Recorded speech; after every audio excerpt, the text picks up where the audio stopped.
Hello viewers, welcome to uron urologist on air. So आज हमारे बीच एक बहुत ही प्रोमिनेंट डॉक्टर आए हैं, बहुत ही प्रोमिनेंट यूरोलॉजिस्ट, एंड उनसे हम बहुत सारे डिस्कशंस करने वाले हैं अलग अलग टॉपिक को लेकर। पर इससे पहले कि मैं शुरुआत करूं, डॉक्टर साहब मैं चाहूँगी कि आप अपना इंट्रोडक्शन दें हमारे सभी दर्शकों को। हेलो व्यूअर्स, मेरा नाम डॉक्टर प्रोफेसर दिनेश कुमार दास है। मैं पटना मेडिकल कॉलेज पटना में विभागाध्यक्ष के पद पर हूँ। सर सबसे पहली चीज़ जो मैं आपसे पूछना चाहूँगी वो किडनी स्टोन से रिलेटेड है। तो आजकल किडनी स्टोन्स बहुत ज़्यादा बढ़ रहे हैं, तो आपको क्यों लगता है कि किडनी स्टोन के बढ़ने के कारण क्या हो सकते हैं? देखिए, इसका बढ़ने का बहुत सारा कारण है, और लेकिन सबसे पहले कारण है कि बहुत वाटर इनटेक प्रॉपर आदमी नहीं करता है। कोई रीजनल एरिया भी रहता है, कुछ ऐसा एरिया जहाँ पे बहुत ज़्यादा किडनी स्टोन्स का इंसिडेंस मिलता है। कुछ मेटाबायोलॉजिकल कारण भी है। ये these are the so many factors behind that. Yes sir.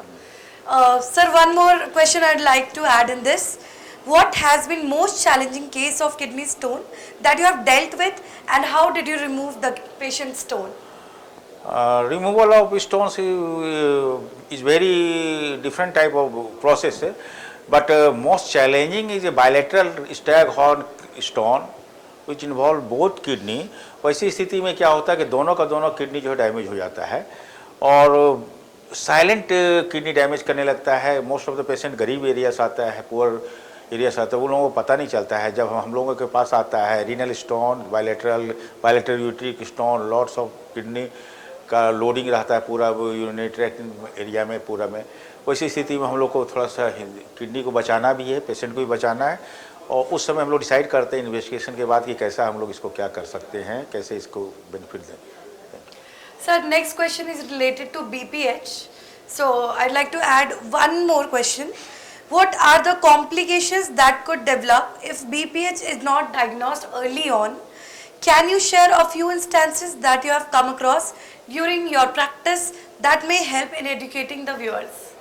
So basically BPH को अगर सही टाइम पे डिटेक्ट नहीं किया गया तो उससे रिलेटेड जो भी परेशानियां आ सकती है, मैं चाहूँगी सर आप उसके बारे में हमारे दर्शकों को बताएं। BPH जो है प्रोस्टेट का इन्लार्जमेंट होता है, जो 50 बहुत अर्ली एज में 40 के बाद होना शुरू हो जाता है, और ओल्ड एज का है। इसमें नोटिस आदमी क्या करते हैं, वो इग्नोर करने लगते हैं। जब उनका होने लगता है बार बार फ्रीक्वेंसी यूरिनेट करने के लिए जाना, रात में ज़्यादा फ्रीक्वेंसी होना। नॉर्मल आदमी तो रात में एक बार यूरिनेट करके जाते हैं बिछावन पर, फिर जल्दी उठते नहीं है। लेकिन ऐसे आदमी 4 बार 5 बार करने लगते हैं, उसको इग्नोर करने लगते हैं। बहुत देर तक इग्नोर करने के बाद ब्लडर का आउटफ्लो में ऑब्स्ट्रक्शन होने लगता है, जिससे उनको धीरे धीरे करके उनको भूख लगना कम होने लगने लगता है, किडनी धीरे धीरे अपना डैमेज होने लगता है। तो जब आदमी का फ्रीक्वेंसी ज़्यादा होने लगे, एज होने लगे, तो निश्चित रूप से डॉक्टर के पास जाना चाहिए।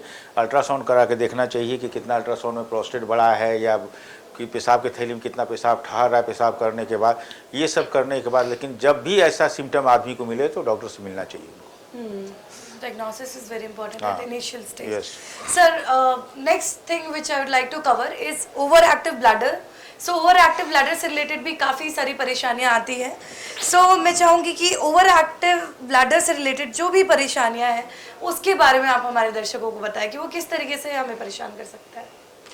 ओवर एक्टिव ब्लडर का भी सेम नेचर है, वो भी बहुत जल्दी यूरिनेट करना चाहता है, फ्रीक्वेंसी ऑफ यूरिनेशन का ज़्यादा होने लगता है। लेकिन इसका कोई एज ग्रुप नहीं होता है। ये अर्ली एज में भी हो सकता है, ओल्ड एज में हो सकता है, लेकिन अर्ली एज में होते हैं कि मोस्ट ऑफ इसमें सफ़र ज़्यादा फीमेल्स गर्ल्स रहती हैं। अर्ली एज में फीमेल्स ज़्यादा रहती हैं सफ़र, और ड्यूटेरसल इंस्टेबिलिटी के कारण होता है इसका ओवर एक्टिव ब्लडर है। इसमें भी आदमी को कुछ प्रिकॉशंस लेना चाहिए, थोड़ा लंबा ट्रीटमेंट होना चाहिए, टाइम टेबल को ठीक करना चाहिए। ये भी बहुत हद तक ठीक होने की संभावना रहती है। Okay, sir. And one more thing that we have in common, urinary tract inflammation. ये प्रॉब्लम बहुत ज़्यादा आती है, स्पेशली फीमेल्स में बहुत ज़्यादा आती है। सो मैं चाहूँगी आप से ये जानना कि क्या UTI और किडनी स्टोन समहाउ रिलेटेड है? यूटीआई किडनी स्टोन से रिलेटेड है। वो लेट में जब किडनी स्टोन के किसी कारण अगर यूरिन का इनफ्लो आउटफ्लो नहीं होने लगता है, यूरिनेट नहीं करने लगता है, तब उस स्थिति में यूटीआई किडनी स्टोन से हो सकता है। लेकिन फीमेल की जहाँ तक बात है, most common UTI infection female में होता है। इसके लिए सबसे पहले प्रॉपर हाइजीन होना चाहिए। हाइजीन मेंटेन करने के बाद इसमें फ्रीक्वेंसी कम होती है, because there is a length of urethra is female is less. तो इसलिए हाइजीन मेंटेन करना बहुत ज़रूरी होता है। प्रॉपर इंटैक होना चाहिए, हाइजीन मेंटेन करना चाहिए, तो यूटीआई का प्रॉब्लम कम हो जाएगा। Thank you so much sir, आपने अपना कीमती वक्त दिया, इसके लिए मैं बहुत बहुत शुक्रिया करना चाहूँगी। धन्यवाद। Thank you.